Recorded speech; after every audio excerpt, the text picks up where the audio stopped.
Assalamualaikum warahmatullahi wabarakatuh.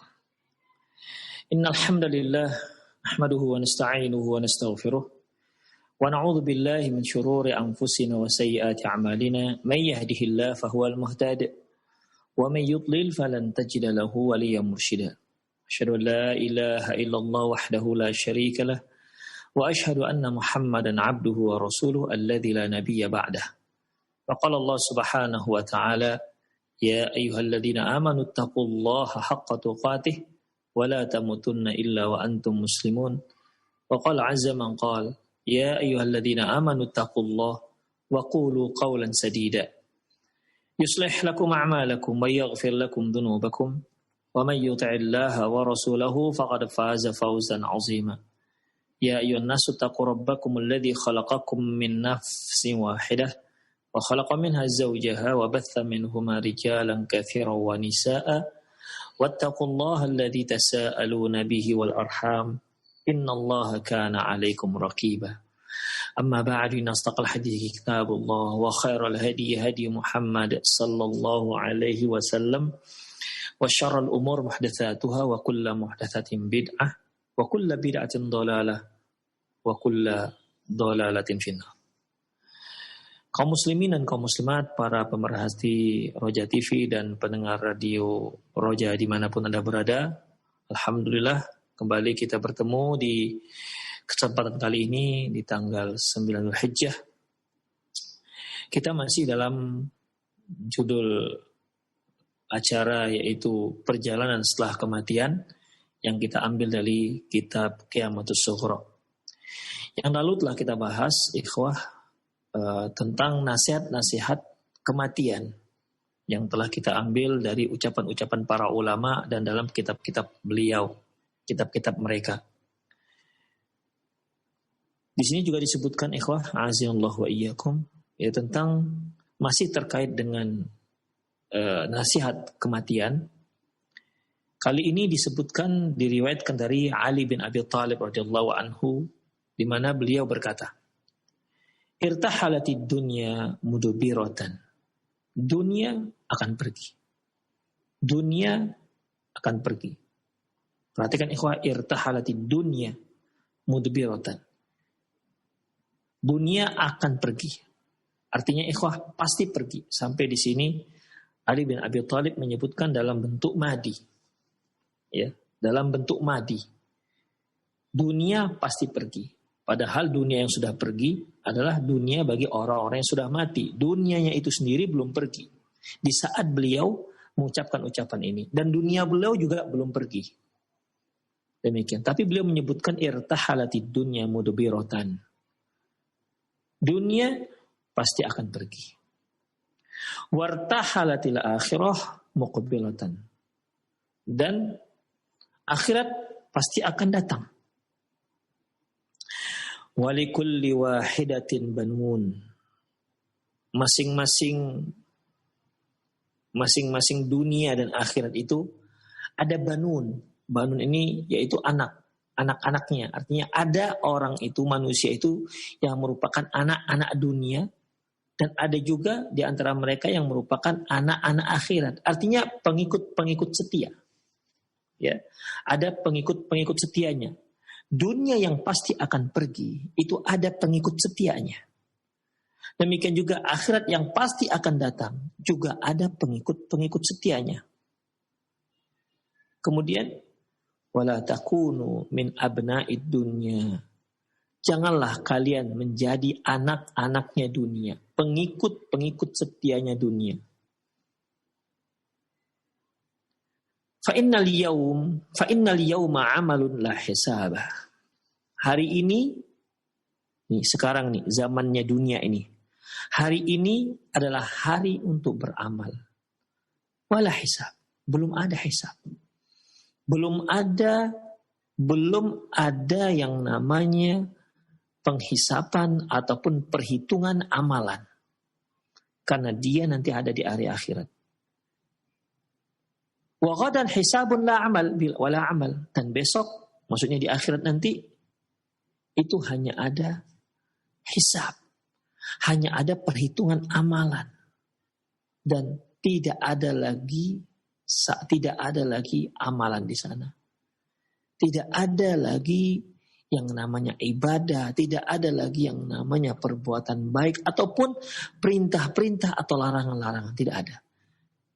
Ikhwah rahimanallah wa iyyakum. Kalau kita lihat apa yang dikatakan Ali bin Abi Thalib ini merupakan satu ucapan yang sangat mengenai. Ikhwah. Ya, karena dua hal ini pasti. Dan tidak ada seorang pun yang mengingkari dua hal yang pasti ini kecuali seperti dia mengingkari terbitnya matahari di siang bolong. Ali bin Abi Thalib radhiyallahu anhu mengatakan, dunia akan pergi. Dunia pergi. Dan semua orang mengakui ini. Semua orang mengakui ini. Wartahalatil akhirah muqbilatan. Dan akhirat pasti akan datang. Dan satu hal ikhwah, walikulli wahidatin banun. Masing-masing baik dunia maupun akhirat masing-masing punya anak. Ada anak-anak dunia dan ada anak-anak akhirat. Ada pengikut-pengikut dunia yang setia dengan dunia. Yang menghabiskan kehidupannya hanya untuk mendapatkan dunia, hanya untuk mendapatkan harta, untuk mendapatkan tahta wanita. Dia tak peduli dengan hari akhiratnya. Karena dia statusnya sebagai pengikut setia dunia. Ini yang kata Rasulullah SAW. Ta'isa abdud dinar. Ta'isa abdud dirhan. Ta'isa abdul khamis. Rasulullah SAW mengatakan, celaka hamba-hamba dirham. Celaka hamba-hamba dinar. Celakalah hamba-hamba pakaian. Maksudnya ikhwah, apa ini celakanya hamba-hamba dinar, dirham, pakaian? Artinya mereka-mereka yang perhatiannya hanya untuk dirham, untuk uang, untuk harta, untuk fashion. Berapa banyak ikhwah manusia yang perhatiannya sangat terkhusus untuk fashion. Supaya dia dikatakan sebagai seorang yang fashionable misalnya. Selalu memakai pakaian yang cocok untuk berbagai macam event misalnya. Demikian. Perhatiannya sangat perhatian dengan dunia. Dengan pakaian. Sayangnya ikhwah. Dia tak perhatian dengan akhiratnya. Kalau masalah pakaian. Masya Allah. Luar biasa.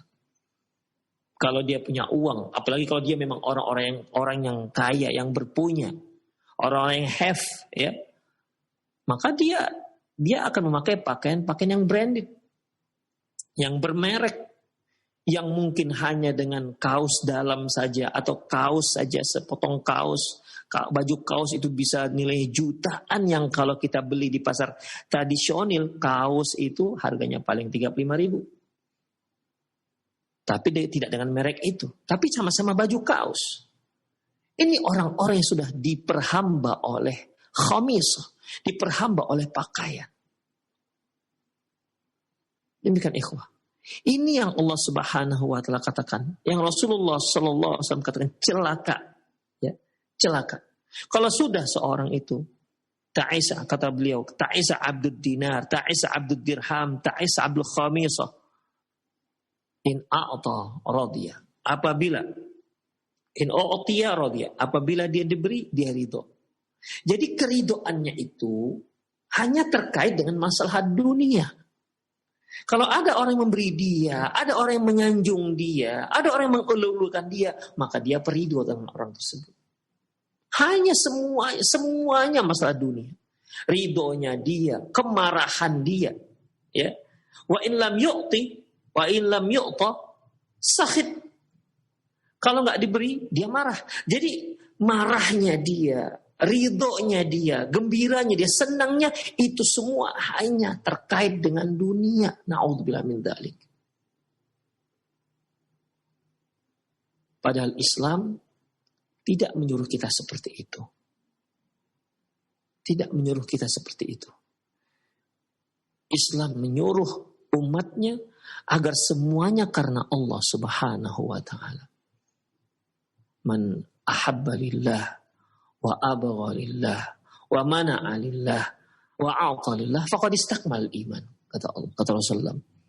Barang siapa yang marah karena Allah. Marah karena Allah. Bukan marah dikarenakan ada sumber dunia dia yang tak diberikan oleh orang. Atau mungkin sebenarnya orang tersebut tidaklah wajib memberikan dia. Tapi karena dia tak diberi, maka dia pun marah. Marah karena dunia, bukan karena Allah Subhanahu wa ta'ala. Yang biasanya temannya kalau mau kerja selalu nyamperin dia, diajak boncengan, atau diajak, ayo pergi kerja dengan saya. Suatu hari atau kemudian ternyata temannya ini tak lagi datang menjemput dia. Padahal bukan kewajiban teman tersebut. Yang tadinya dia sangat ridho dengan temannya karena setiap hari jemput dia. Kali ini dia marah dengan temannya karena tak pernah lagi dijemput. Padahal itu bukan kewajiban dia. Kebencian dan kecintaan karena dunia. Barang siapa yang mencintai karena Allah, membenci karena Allah. Benci karena Allah, bukan benci karena dia tak mendapatkan masalah dunia dia. Kenapa dia benci? Benci karena dia tak diangkat jadi pemimpin. Kenapa dia benci? Benci karena apa? Kerjaan dia tidak dapat dipuji oleh orang lain. Tidak dipuji oleh orang. Tidak diapresiasi oleh orang. Benci dia, ikhwah. Ini benci karena dunia. Wa'atalillah wa mana'alillah. Memberi karena Allah, tak memberi karena Allah. Faqad istakmal iman. Orang yang seperti ini adalah orang yang sempurna keimanannya. Jadi wajar kalau Rasulullah SAW ta'isa abdud dinar, ta'isa abdud dirham, ta'isa abdul khamisah. In u'tiya radiya wa illam yu'tah. Kalau enggak diberi, sakhit.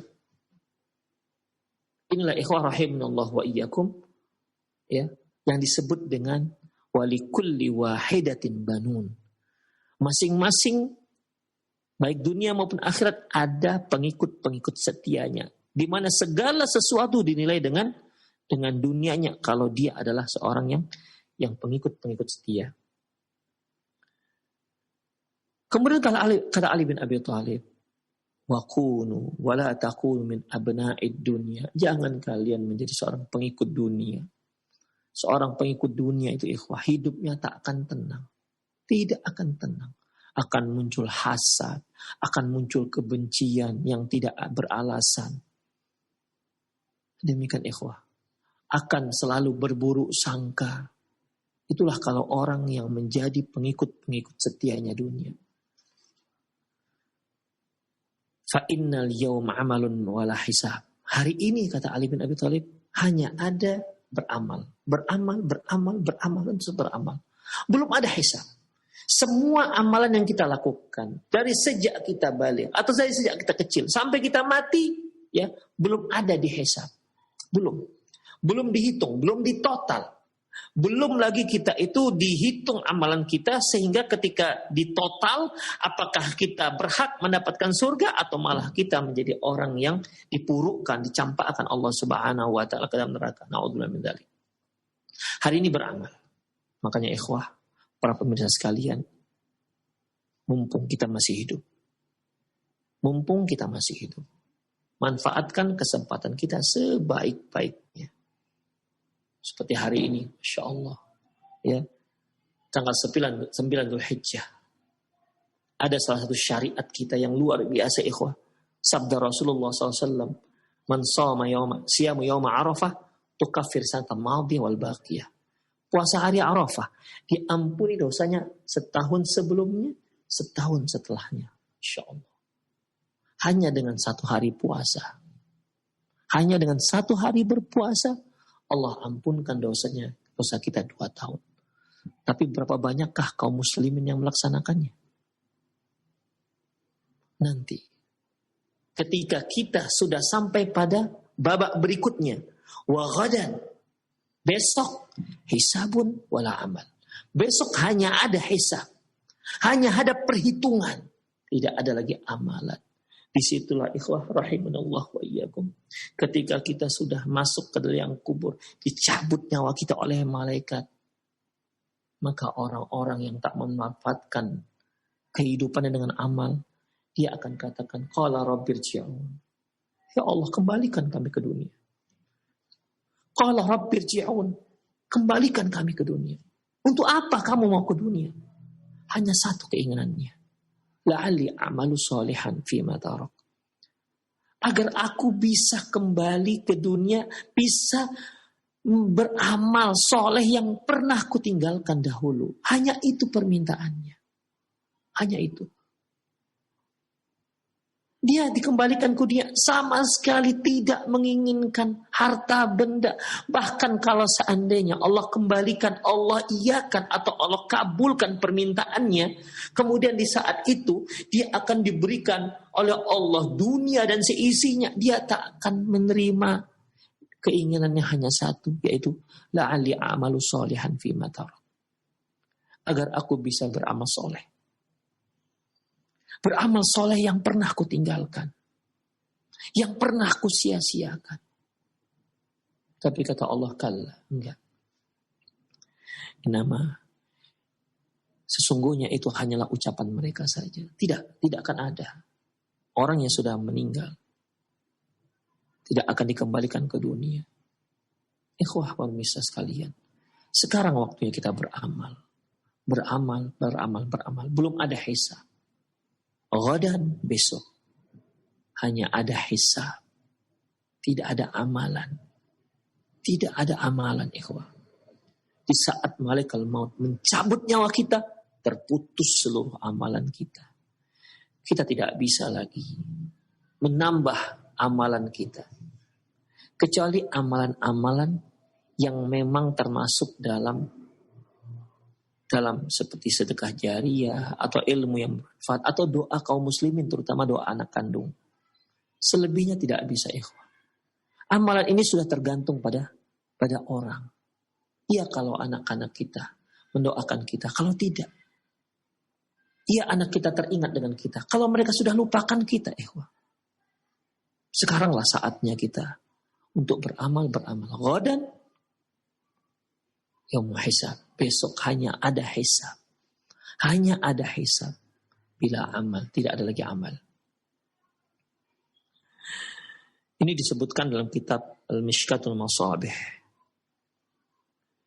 Kemudian wa min idhatil ulama'i ma ja'a fi tadhkirati Al-Qurtubi. Di antara pesan-pesan para ulama tentang kematian disebutkan dalam kitab Tadhkirah tulisan Imam Al-Qurtubi. Apa yang disebutkan di sana? Tafakkur ya maghrur fil mauti wa sakaratih. Wahai orang yang tertipu, berpikir tentang kematian dan sakarat dan tentang sekaratnya. Berpikirlah kalian tentang sekarat dan kematian. Ya ayyuhal maghrur. Maghrur ini ikhwah. Maghrur artinya orang yang tertipu. Tertipu dengan apa? Tertipu dengan dunia.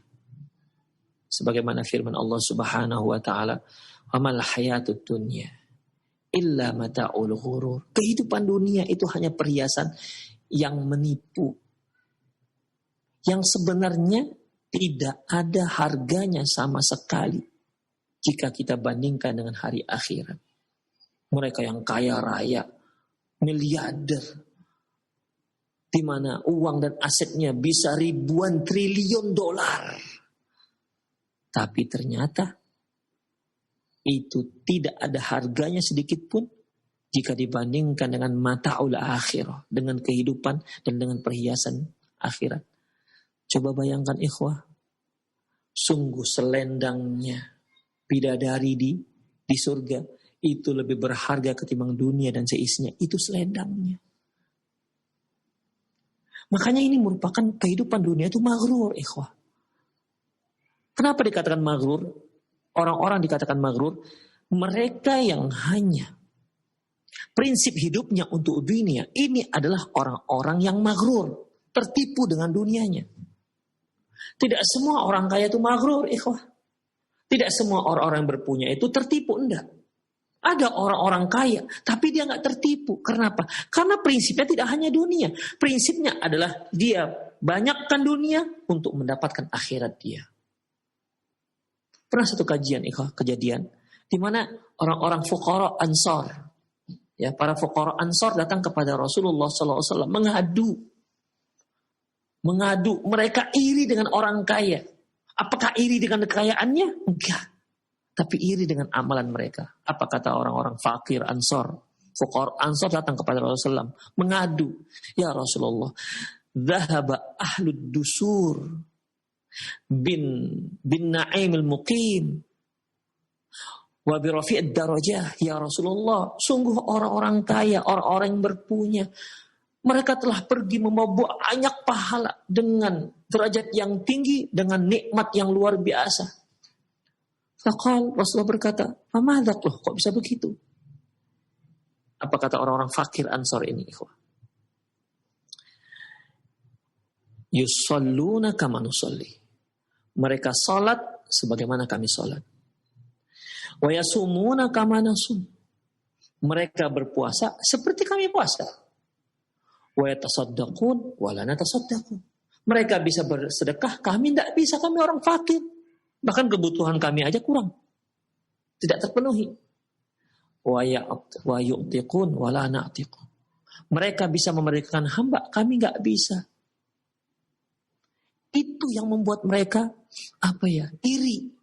Bukan karena mereka melimpah hartanya, mereka bisa berfoya-foya, bukan berarti mereka bisa beli apa yang mereka inginkan, mereka bisa senang-senang dengan hartanya. Bukan itu yang diinginkan. Yang membuat orang-orang berakal pada waktu itu iri dengan orang kaya. Bukan. Tapi ada satu hal, mereka bisa beramal satu amalan yang gak bisa mereka amalkan. Hanya itu, ikhwah. Ini orang-orang kaya bukan orang-orang kaya yang maghrur. Bukan orang-orang kaya yang tertipu dengan dunia dia. Bukan. Buktinya dia bisa melomba orang-orang fakir yang taat beribadah. Orang kaya yang taat beribadah. Kekayaan dia itu dia manfaatkan untuk mendapatkan akhiratnya. Kemudian Rasulullah SAW mengatakan, afala turidu wa'allimukum syai'an. Maukah kalian aku ajarkan satu hal. Ma tudrikuna may yasbiqakum. Maukah kalian aku ajarkan? Afala u'allimukum syai'an tudrikuna ma sabaqakum. Maukah kalian aku ajarkan satu hal di mana kalian bisa menandingi orang yang telah mendahului kalian? Watasbaquna man ba'dakum, dan melomba orang yang telah melomba kalian. Kemudian fama yakunu ahadun afdalu minkum illa ma sana'atum illa idza fa'ala ma sana'atum. Dan kalian adalah orang yang paling afdal di muka bumi ini. Kecuali kalau mereka juga beramal seperti apa yang kalian amalkan. Masya Allah. Melihat peluang ini semangat luar biasa. Orang-orang fakir, kalau muhajirin semangat seolah-olah kekhawatiran mereka yang dilomba oleh orang kaya itu bisa, Allahu Akbar, kita punya peluang untuk melomba mereka, melomba amalan mereka. Luar biasa, ikhwah. Mereka semangat. Kemudian Rasulullah SAW memberikan tips. Apa itu? Tusabbihun wa tukabbirun wa tahmadun dubara kulli salati 33 marrah. Kalian bertasbih, bertakbir, bertahmid sehabis salat sebanyak 33 kali. Allahu Akbar, luar biasa senangnya orang-orang fakir. Kita lomba mereka orang-orang kaya dengan amalan. Demikian ikhwah. Begitu perlombaan kalangan para sahabat terdahulu. Orang-orang yang akal cerdas. Tak lama kemudian datang lagi orang-orang fakir ini, ikhwah. Mereka datang kembali dan berkata, ya Rasulullah. Sedih lagi mereka, ya Rasulullah. Laqad sami'a ikhwanuna ma fa'alna. Ya Rasulullah, teman-teman kami, laqad sami'a ikhwanuna ahlul mal ma fa'alna. Teman-teman kami yang berpunya, yang punya harta telah mendengar apa yang kami amalkan. Faya'maluna mithlahu. Akhirnya mereka pun beramal sebagaimana yang kami amalkan. Apa kata Rasulullah? Dzalika fadlullahi yu'ti man yasha. Itu merupakan keutamaan, keistimewaan yang Allah berikan kepada siapa saja yang dia kehendaki. Ini ikhwah orang-orang kaya enggak maghrur. Jangan dikira kalau orang kaya pasti maghrur. Enggak. Jangan dikira orang-orang yang berpunya pasti maghrur. Tidak, ikhwah. Sebagaimana yang kita katakan tadi, yang maghrur itu adalah mereka yang tertipu. Tertipu dengan dunia sehingga prinsip hidupnya hanya mendapatkan dunia. Ridhonya, senangnya, marahnya hanya terkait dengan dunia. Bukan dikarenakan Allah Subhanahu wa ta'ala. Ikhwah rahimanallah wa iyyakum. Seorang pejabat. Apakah orang pejabat itu adalah seorang yang maghrur, orang yang tertipu? Tidak, belum tentu ikhwah. Ada para pejabat-pejabat itu yang dia tidak maghrur. Bukankah Umar bin Khattab ada seorang pejabat? Bukankah Abu Bakar seorang pejabat? Tapi ikhwah, apakah ada orang kaum muslimin yang lebih afdal dibandingkan Umar dan Abu Bakar? Tidak. Jabatan. Dia pejabat, tapi dia bukan seorang yang maghrur dengan dunia dan jabatannya. Demikian ikhwah. Kita lihat contoh Fir'aun. Fir'aun seorang pejabat, raja. Raja. Tapi Allah hinakan dia. Kenapa? Maghrur dengan dunianya. Maghrur dengan jabatannya. Maghrur dengan kekuasaannya. Allah hinakan. Allah hinakan dia. Allah musnahkan dia dengan air, yang dengan air itu Allah Subhanahu wa ta'ala selamatkan Nabi Musa dari kejaran si Fir'aun itu. Pada waktu masa lahirnya Nabi Musa alaihissalam, Fir'aun memerintahkan semua anak bayi wajib dibunuh. Allah selamatkan dia dengan air. Idh auhayna ila ummika ma yuha. Aniqdi fihi fit tabuti faqdi fihi fil yammi falyuqil yamu bisahil. Ya'khudhu aduwli wa aduwullah. Ketika kami wahyukan kepada ibumu, hanyutkanlah Musa dalam tabut kotak. Kemudian letakkan dia di sungai. Sungai itu air ini akan membawa dia ke istana. Ya'khudhu aduwli wa aduwullah. Dan kamu akan dipungut oleh musuhmu dan musuh aku, kata Allah Subhanahu wa ta'ala. Demikian. Musa yang tak punya daya apa-apa waktu itu kecil, Allah selamatkan dengan airnya. Dan dengan air itu juga Allah hancurkan, Allah porak-porandakan juga Fir'aun. Dengan air yang sama. Ikhwah, maghrur dengan jabatan. Tafakkar ya maghrur fil mauti was sakarati. Berfikirlah wahai maghrur, wahai orang-orang yang tertipu dengan dunia. Kalian berfikir. Jangan lupa. Berfikir tentang sakarat dan kematian. Wa su'ubatu ka'sihi wa mararatuhu. Bagaimana kesulitan dan pahitnya kematian. Wa ya lil mauti min wa'din ma asdaqahu. Sungguh kematian adalah sebuah janji yang paling benar. Karena belum ada sejarahnya orang yang sampai sekarang gak mati. Sudah beratus-ratus abad manusia hidup. Belum ada satupun pengalaman seorang yang gak mati. Ada satu orang. Itu bukan gak mati. Hanya belum sampai ajalnya. Siapa? Dia Nabi Isa alaihissalam yang Allah Subhanahu wa ta'ala angkat. Nah, tapi dia akan mati. Selebihnya mati. Para nabi mati. Rasul mati, orang-orang dicintai oleh Allah mati, orang kaya mati, pejabat mati, orang kafir mati, tidak ada tanpa terkecuali. Makanya kemarin kan kita sebutkan ayat Az-Zumar ayat 30, innaka mayitun wa innahum lamayitun. Muhammad, kamu akan mati, mereka juga akan mati. Tidak ada seorang pun sepanjang sejarah dunia terbentang, sepanjang sejarah dunia terbentang yang tidak mati. Wa ya lil mauti min wa'din ma astaqau. Sungguh wahai kematian, satu janji yang tidak akan pernah meleset. Wa min hakimin ma adalah. Sungguh hakim, kematianlah hakim yang sangat adil. Kafa bil mauti mufzi'an lil qulub. Sungguh cukuplah kematian itu menggentarkan hati, membuat hati takut. Wa mubkiyan lil uyun, dan dapat mengalirkan air mata, melindangkan air mata karena kesedihan.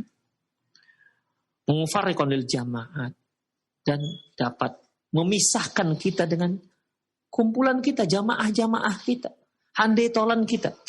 Wahadiman lil ladzat, dan pemupus kenikmatan, wa qati'an lil umniyat, dan pemutus semua harapan. Ikhwah rahimanallah wa iyyakum. Kalau kita lihat virus corona sekarang ini, virus corona Allah kirim, virus yang sangat kecil. Dengan virus ini semua rencana bubar. Dari mulai rencana pribadi sampai rencana besar sebuah negara bubar dengan adanya virus. Yang tadinya ingin pernikahan akhirnya harus ditunda. Hanya dengan virus. Menunjukkan manusia itu lemah. Ikhwah. Wa khuliqal insanu dha'ifa. Manusia itu diciptakan lemah. Semua bubar. Ikhwah. Dan yang paling dahsyat membubarkan rencana seseorang adalah kematian. Dia akan datang tiba-tiba dan tidak akan pandang bulu. Dan tidak ada belas kasihan. Mereka yang tadinya ada acara ingin menikah, besok acara resepsinya akan menikah, akan menempuh hidup baru dengan seorang wanita yang sangat dia cintai, yang sudah menjadi buah jantung sibiran tulangnya. Kalau mati datang, tidak ada belas kasihan, tidak ada sebutan kasihan dia, berilah waktu agak-agak seminggu supaya dia bisa berkasih sayang dengan orang yang dia cintai, kekasih hatinya. Tidak ada, mati ya mati. Begitulah kematian, ikhwah. Pupus semuanya harapan. Pupus mereka yang punya tadinya cita-cita. Ada yang cita-cita sebagai dokter, ada yang cita-cita sebagai insinyur, ada yang cita-cita Allahu Akbar. Berbagai macam cita-cita manusia yang tinggi. Datang kematian, habis semuanya. Putus, hilang. Begitulah kematian. Jadi sangat mengerikan kematian. Tapi manusia yang mengetahui hal itu, dan memang sudah pasti mengetahui hal itu, sering lupa. Makanya kita harus sering mengingatkan, mendengar peringatan tentang masalah kematian, supaya kita tidak lupa dengan kematian. Apalagi sekarang ini saking seringnya kita mendengar kematian, seolah-olah sudah biasa. Yang jadi masalah sebenarnya bukan mati karena coronanya, tanggung jawab dia setelah mati itu gimana? Apa yang akan dia bawa menghadap Allah Subhanahu wa ta'ala. Itu yang terpenting. Kalau masalah mati, orang itu akan mati. Mau kena corona, mau gak kena corona, mau apa saja. Gak kena apa-apa pun dia pun bisa mati. Yang terpenting adalah persiapan kita mau mati itu gimana. Mati orang kena corona. Sungguh setelah kematian itu suatu alam yang sangat menakutkan. Lebih menakutkan ketimbang corona itu. Seorang kena corona mungkin sakit 2 bulan, 3 bulan. Atau ada yang sebentar, seminggu dia mati. Tapi masalah setelah dia mati, itu luar biasa, ikhwah. Ya. Jadi jangan sampai kita hanya mempersiapkan diri, jangan sampai kita kena corona. Bukan hanya itu persiapan kita. Bukan hanya broadcast persiapan kita. Ingat, ikhwah, rahimanallahu wa iyyakum. Ketika kita mati, apa persiapan kita untuk kematian itu? Itu yang terpenting. Ya di samping podcast juga penting, ikhwah. Rahimanallahu wa iyyakum. Jadi sayangnya sekarang ini corona itu lebih menakutkan ketimbang kematian itu sendiri. Sehingga kenapa orang lebih takut, kita katakan lebih takut dengan corona ketimbang kematian itu sendiri? Dia lebih ketat di protokol kesehatannya ketimbang persiapan dia untuk kematian. Kalau dia terkena corona, paling banter sak napas, kemudian berhenti napasnya, mati. Setelah itu, apakah ada persiapannya? Itu tanda orang apa, ikhwah? Hanya takut dengan corona, tidak takut dengan kematiannya. Sekali lagi, padahal kematian itu lebih dahsyat ketimbang corona itu sendiri. Jauh lebih dahsyat. Orang yang terkena corona, dia akan sembuh. Ada yang banyak yang sembuh. Tapi orang yang mati, ada yang sembuh dari kematiannya. Tak pernah ada sejarah orang yang mati sembuh dari kematiannya. Alias dia kembali ke dunia. Tidak pernah ada sejarahnya. Ikhwah rahimanallah wa iyyakum. Dalam kitab Tadhkirah juga, Imam Al-Qurtubi menyebutkan, fa'aina alladhi jama'tahu minal mal. Mana harta yang kamu kumpulkan? Fahal anqadhaka min al-ahwal? Apakah harta yang kamu kumpulkan itu bisa menghalangimu dari dahsyatnya dan mengerikannya kematian? Gak bisa. Kalau seandainya harta bisa menyelamatkan kita dari dahsyatnya kematian, tentu Qarun orang yang lebih dahulu selamat dari kematian. Tapi ternyata Qarun malah orang yang Allah matikan dengan sangat mengerikan, bahkan lebih mengerikan ketimbang yang lain-lainnya. Apa kata Allah? Fa khasafna bihi wa bidaril ard. Kami tenggelamkan dia dan hartanya. Bayangkan ikhwah. Kami tenggelamkan si Qarun, dianya dan hartanya. Begitulah perlakuan Allah Subhanahu wa taala. Harta tidak bisa menghalangi kita dari dahsyatnya dan ngerinya kematian tersebut. Kalla bal taraktahu liman la yahmiduk. Tidak bisa menyelamatkan kamu dari kematian. Bahkan harta yang kamu kumpulkan itu, kamu mau tidak mau harus tinggalkan, bahkan untuk orang yang tidak pernah memujimu. Bisa ikhwah. Dan itu bisa terjadi. Seperti misalnya, kita kan punya ahli waris. Apa semua ahli waris itu mencintai orang yang meninggal? Belum tentu ikhwah. Berapa banyak anak yang sangat membenci orang tuanya. Ketika orang tua meninggal, dia dapat bahagia. Karena kalau masih dia benci dengan orang tua, itu tidak bisa menghalangi dia untuk mendapatkan warisan. Kecuali kalau dia kafir, murtad. Demikian. Seorang anak yang durhaka kepada orang tuanya. Durhakanya luar biasa. Mati orang tuanya. Anak yang durhaka ini dapat bahagia. Bahkan hartamu kamu akan berikan kepada orang yang tak pernah memujimu. Tidak pernah mengucapkan terima kasih sekalipun kepadamu. Wa qaddama bi auzarik ala man la ya'dziruk. Bahkan mereka nanti tidak akan pernah memaafkan dosamu. Di akhirat, ketika orang tua, seorang miliarder misalnya, dia punya anak, dia punya istri, yang itu merupakan ahli waris dia. Mereka tidak ridho karena merasa terzolimi atau apalah namanya. Padahal dia meninggal dengan harta yang melimpah ruah. Tapi dia tidak ridho dengan dirimu. Dia akan menuntut kezolimanmu di akhirat. Apabila ada seorang suami menzolimi istrinya tapi istrinya bersabar. Bersabar tapi ya bersabar terpaksa. Meninggal si suami, maka istrinya pun mewariskan hartanya. Di hari akhirat si istri akan datang menuntut sang suami. Ya Allah, suami saya sudah menzolimi saya, sudah mukul saya dan saya memang sabar dan memang saya terpaksa sabar karena nggak bisa berbuat apa-apa. Nggak bisa sang suami mengatakan, dek kan abang sudah tinggalkan banyak harta warisan, nggak laku ikhwan. Karena ketika seorang manusia dicabut nyawanya, seketika itu juga harta miliknya beralih ke hak milik pewaris. Tidak ada sama sekali harta milik kita yang sudah mati. Bagi yang sudah mati, hartanya hanya kain kafan. Habis, 3 lapis. Hanya itu. Tidak ada yang lain. Selebihnya dibagi-bagikan kepada ahli waris.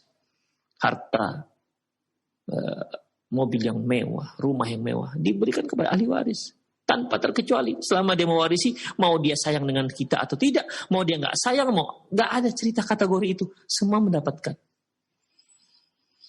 Demikian ikhwah. Bahkan mereka akan menuntut, sudah dapat harta warisan dari kita, dia juga akan menuntut kita kalau kita pernah menzalimi dia.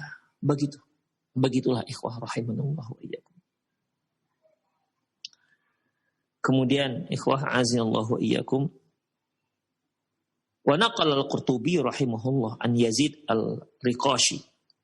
Imam Qurtubi rahimahullah juga menyebutkan nasihat Yazid al-Riqashi tentang kematian juga. Annahu kana yaqulu nafsi. Bahwasanya dia pernah mengatakan kepada dirinya, apa katanya? Waihaka Yazid, ya Yazid. Yazid bin Riqash, Ar-Riqashi berkata kepada dirinya sendiri. Waihaka ya Yazid. Celakalah kamu ini wahai Yazid.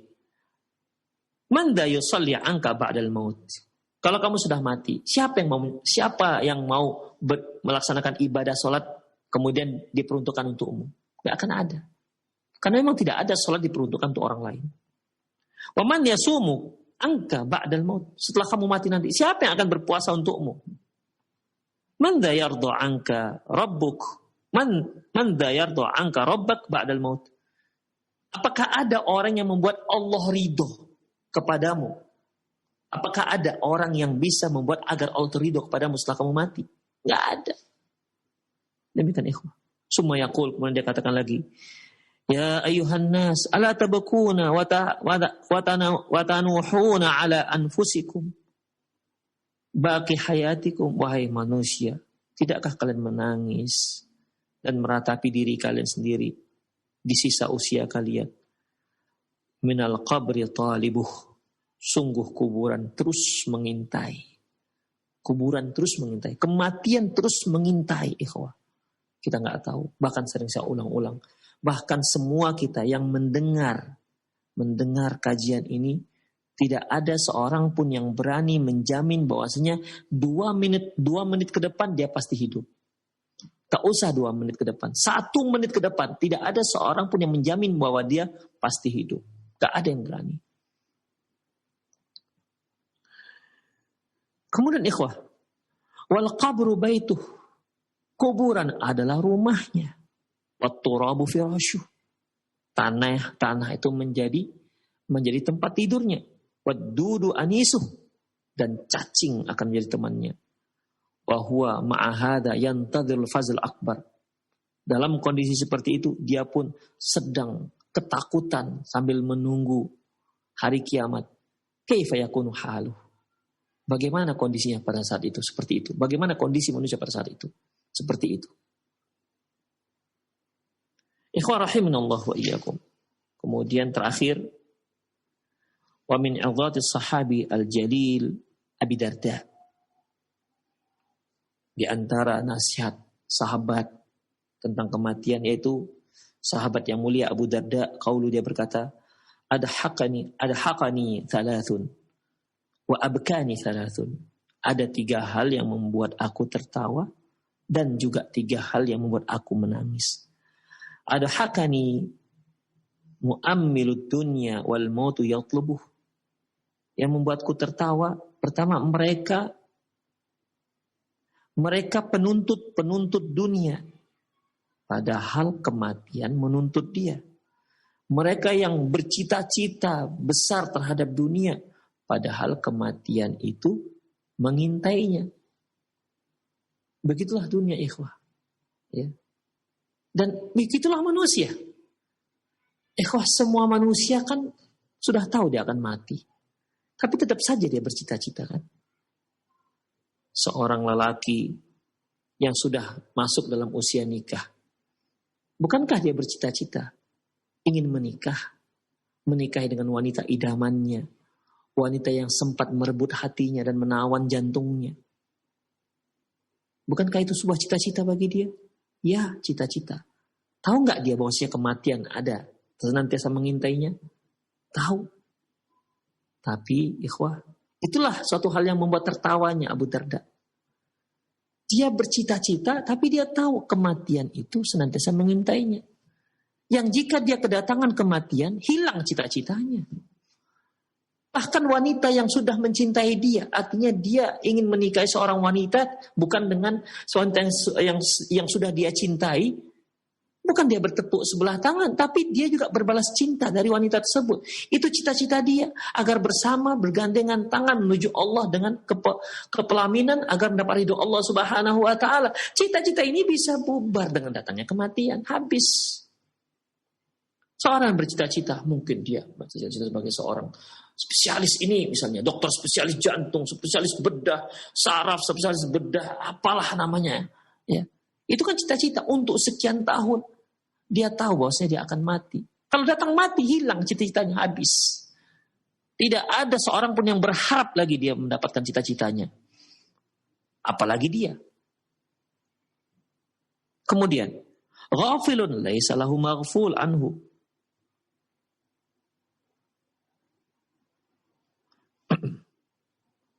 Sementara dia lalai, ya, seorang yang lalai dengan kematian. Sementara kematian itu gak pernah lalai dengan dia. Ya. Makanya kalau udah datang kematian, ikhwah, gak ada tunda-tunda lagi. Ya. Tapi kita selalu lalai dengan kematian.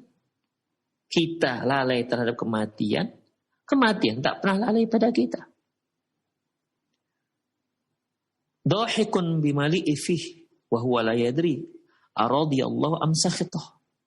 Dan seorang yang tertawa dengan terbahak-bahak. Bisa dia tertawa terbahak-bahak, sementara dia nggak tahu apakah Allah itu ridho dengan dia ataukah murka. Padahal kan ikhwah, seharusnya orang yang bisa tertawa itu orang yang sudah jelas bagi dia bahwasanya Allah ridho pada dia kan. Kalau Allah ridho pada dia, Allah akan masukkan surga. Artinya ya wajar dia tertawa. Sekarang dia tertawa terbahak-bahak sementara dia nggak tahu apakah Allah itu benci dengan dia, murka dengan dia, ataukah Allah ridho dengan dia. 3 hal yang membuat aku tertawa. Aneh memang dunia ini. Aneh memang manusia ini. Ya, aneh. Cita-citanya tinggi, sementara dia tahu kematian akan memotong cita-citanya. Artinya dia meraih cita-citanya, ingin meraih cita-citanya, tapi lupa dengan kematian. Kemudian dia lalai dengan kematian, tapi kematian tak pernah lalai dari dia. Dia bisa tertawa dengan terbahak-bahak, padahal dia nggak tahu apakah Allah murka dengan dia ataukah Allah ridho dengan dia. 3 hal yang membuat Abu Darda tertawa. Demikian aneh, itulah manusia. Kemudian ikhwah rahimanallah, wa abkani salah, dan yang membuatku menangis ada 3 hal. Firaqul ahibbati Muhammadin sallallahu alaihi wasallam. Firaqul ahibbati Muhammadin sallallahu alaihi wasallam, yaitu yang membuat aku menangis adalah berpisahnya aku dengan orang-orang yang kucintai, Rasulullah dan sahabat-sahabatnya. Wa haulul mutli'i inda ghamaratil maut, dan kengerian yang kita lihat, yang dilihat di saat datangnya kematian. Wal wuqufu baina yadillah, dan berdiri di hadapan Allah. Yauma tabdu was-sariratul alaniyah, di mana pada hari itu Allah akan menampakkan semua rahasia-rahasia. Summa la yadri ilal jannati au ilan nar. Kemudian dia tak tahu apakah nanti dia akan dimasukkan ke dalam surga ataukah dia ke neraka. Wa qala Abu Darda atau Abu Dzar, berkata juga Abu Darda atau Abu Dzar, taliduna lil mauti, kalian itu melahirkan untuk kematian. Ya. Kalian itu melahirkan untuk kematian, atau kalian lahir untuk kematian. Karena nggak ada orang yang sudah lahir yang nggak mati. Wa ta'amuruna lil kharab, kalian membangun untuk dihancurkan. Memang ikhwati, belum pernah ada sejarahnya orang yang membangun apapun yang nggak dihancurkan, akhirnya hancur. Baik dihancurkan si pemiliknya atau dihancurkan oleh zaman. Berapa banyak ikhwah bangunan-bangunan hebat zaman dahulu lama-kelamaan hancur. Kalian bangun untuk dihancurkan. Kemudian wa tahrusuna ala ma yufni wa tadaruna ma yabqa.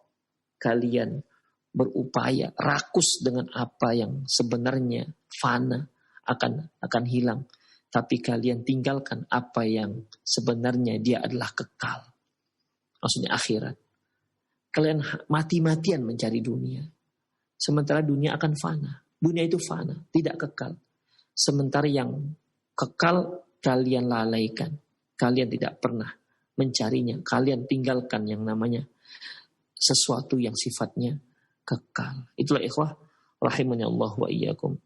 Pernyataan ini disebutkan dalam kitab Zuhud Warraqa'iq Ibnu Al-Mubarak, halaman 88. Itulah ikhwah rahimani Allah wa iyyakum beberapa nasihat kematian. Beberapa nasihat kematian yang mudah-mudahan dapat mengingatkan kita kembali tentang kematian, mengingatkan saya, mengingatkan para pemirsa yang mendengar kajian ini. Ingatlah, itulah sebuah kematian yang pasti akan datang. Cepat, lambat, pasti akan menghampiri kita.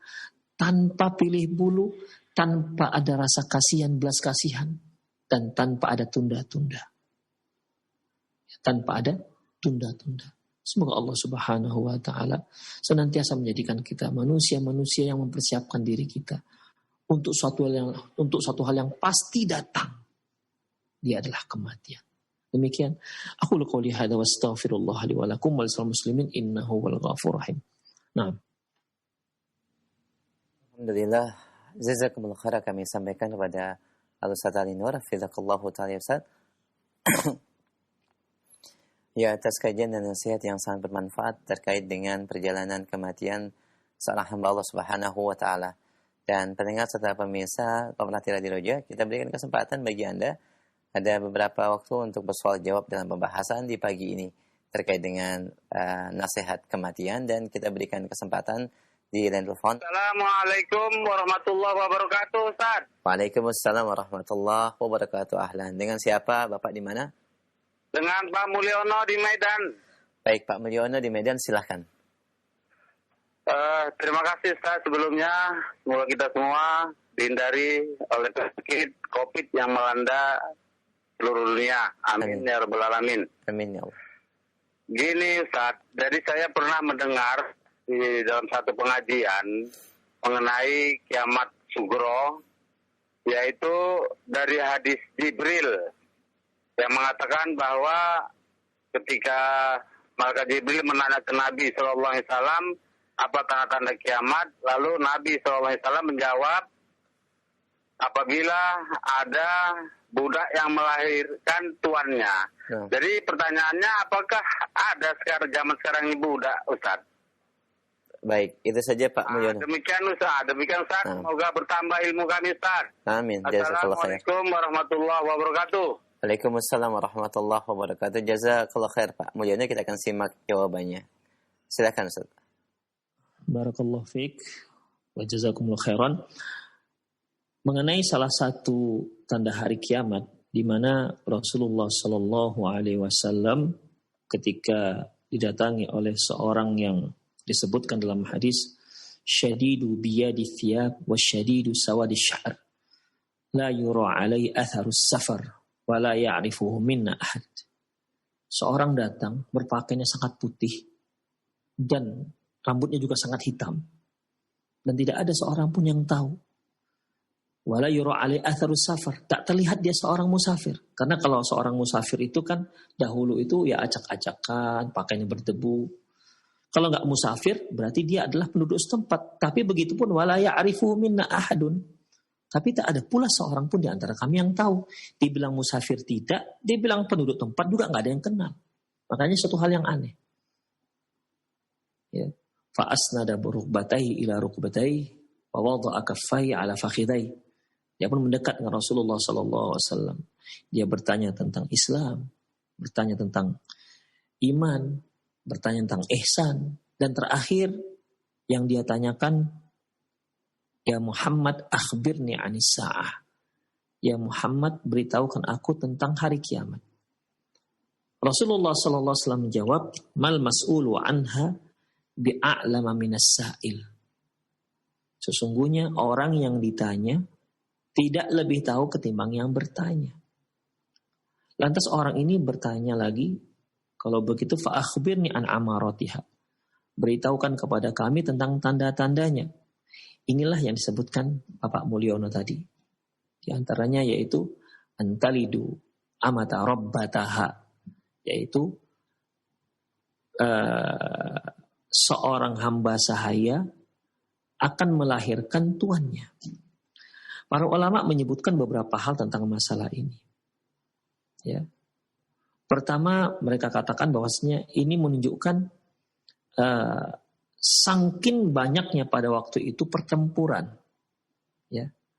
Pertempuran sehingga banyaknya hamba-hamba sahaya. Banyaknya hamba-hamba sahaya. Kemudian hamba sahaya itu dimiliki oleh orang-orang muslim. Apabila seorang yang merdeka menikah, mengawini atau lakukan hubungan intim dengan hamba sahaya, maka anaknya bukan hamba. Ya, anaknya ikut ayahnya yang merdeka. Misalnya seorang yang, misalnya kita ambil saja misalnya Yazid misalnya. Si Yazid memiliki seorang hamba sahaya perempuan.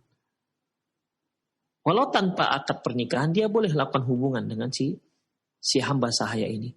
Kalau ternyata hamil dan lahirlah seorang anak, anak ini tidak hamba sahaya. Anak ini nisbatnya kepada si tuan. Demikian. Nah, otomatis ini disebutkan, ya anak ini kan merdeka. Anak ini merdeka. Sehingga seorang hamba melahirkan tuannya. Karena dia merdeka. Ini satu, ikhwah. Ada juga yang mentafsirkan bahwasanya saking buruknya kondisi pada saat itu. Saking buruknya kondisi pada saat itu, seorang anak menjadikan ibunya sebagai hamba sahayanya. Demikian ikhwah, saking buruknya. Dan ada beberapa tafsir yang lainnya. Demikian. Allahu a'lam bishawab, ya, semuanya bisa, ya. Semuanya bisa karena tidak keluar dari konteks. Apakah zaman sekarang ada yang seperti ini? Sampai saat ini yang namanya untuk zaman sekarang yang namanya hamba saya belum pernah dengar ada hamba sahaya. Hamba sahaya itu bukan pembantu rumah tangga, ya. Itu keliru kalau pembantu rumah tangga. Pembantu rumah tangga itu posisinya sama seperti pegawai, pekerja. Ya, seorang yang bekerja, bukan hamba sahaya. Hamba sahaya ini diperjualbelikan. Kalau pekerja, pembantu rumah tangga misalnya, itu bukan diperjualbelikan. Dia bekerja dengan kita dan dia berhak mendapatkan gaji. Adapun hamba sahaya nggak berhak mendapatkan gaji, tapi kita wajib memberi dia makan, kebutuhannya dan lain-lainnya. Demikian ikhwah. Jadi sepengetahuan saya sekarang tidak ada hamba sahaya. Ya, tidak ada hamba sahaya. Tapi nanti akan ada. Karena di akhir zaman akan terjadi pertempuran antara orang-orang muslim dan orang-orang kafir.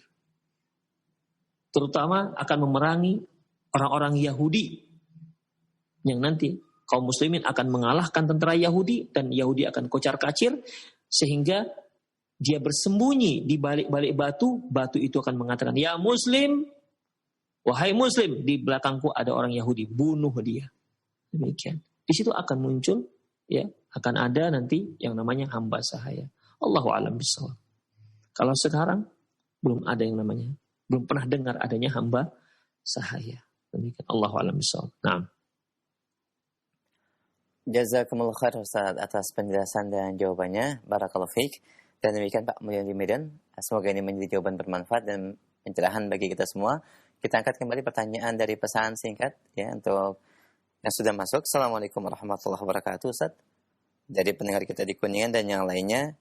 Pertanyaannya, apakah maksud daripada hadis bahwasanya ada seseorang hamba yang diadab kubur karena sebabnya tidak bersih dalam beristinja dan tidak menutup ketika membuang air kecil. Jazakallah khair. Mohon penjelasannya. Baik. Jazakumullah khairan wa barakallahu fikum. Dalam sebuah hadis Rasulullah SAW pernah berpapasan melintasi dua kuburan. Ya. Beliau mengatakan, innahuma la yu'adzaban. Dua orang ini, maksudnya si penghuni kuburan, sedang diazab. Wa ma yu'adzabani fil kabir. Mereka itu tidak diazab dengan satu dosa yang mereka kira bukan dosa besar. Amma ahaduhuma fayamshi bin namimah. Adapun salah satunya yaitu mereka yang suka mengadu domba. Wa ammal akhar la yastatiru minal baul. Adapun yang satu lagi itu tidak istitar dari air kencingnya. Apa yang maksud istitar, ikhwah? Para ulama mengartikan istitar di sini ada dua. Ada dalam satu lafaz sebutkan la yastatiru, lafaz yang lain la yastanzihu, ada dua. Yang dimaksud dengan la yastatiru ini ikhwah rahimanallah wa iyyakum bisa dikarenakan, kalau kita gabung ikhwah, bisa dikarenakan karena dia tidak istinja. La yastanzihu minal baul, bisa dikarenakan dia tidak istinja. Jadi setelah dia buang air kecil dia tidak cebok. Ya. Kemudian juga bisa diartikan yaitu la yastatiru minal baul, artinya dia tidak berhati-hati ketika dia buang air kecil sehingga air kecilnya itu mengenai pakaiannya. Jadi sembarangan dia buang air kecil. Ya. air kecil itu memercik-mercik ke bajunya, dia aman saja, dia anggap aman. Bisa juga artinya la yastatiru minal baul, yaitu dia tidak istitar, artinya tidak menutup auratnya ketika buang air kecil. Jadi ada tiga makna di sini, dan semuanya bisa. Ya, ini khilaf, namanya khilaf tanawu, bisa. Semuanya bisa termasuk, karena memang lafaz hadis ini ada beberapa lafaz disebutkan la yastanzihu minal baul, la yastatiru minal baul.